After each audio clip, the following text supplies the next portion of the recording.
Kia ora, my name is Paul Milson. I am the vicar at Brightwater Anglican Church. It's a small semi-rural town south of Nelson City, and we're a smaller, aging congregation that required some refreshing of some sort to bring new life and growth into our church congregation. Um, we read the Redemptive Family book and thought this is the kind of thing that would work in our context, and then engaged in the redemptive family process. So we got what that meant is we got the whole church congregation to read this booklet here. It's a quiet time, like a quiet time diary for 5 or 6 weeks. We had sermons that we preached for a 6 week series. There were small group discussions also based on this booklet. And what that did is it drew in the whole church family into the conversation. So rather than me as a leader, um, I don't know, getting the grand vision from above about what we're going to do, and and saying this is what we're going to do, and you guys better get on board with it.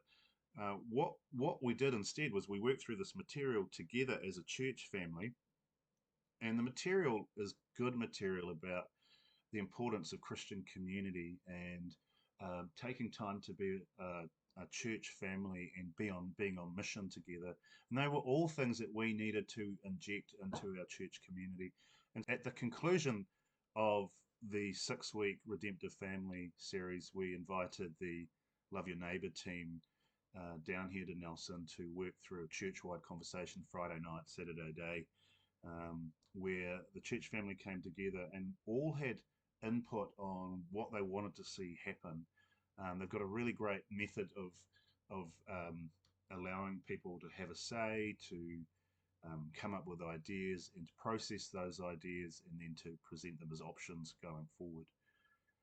As a result of the church family working through the redemptive family process together, there was much that we did make some changes. And the first thing I wanted to say was that those changes had a lot of buy-in from the congregation because we'd made that decision together.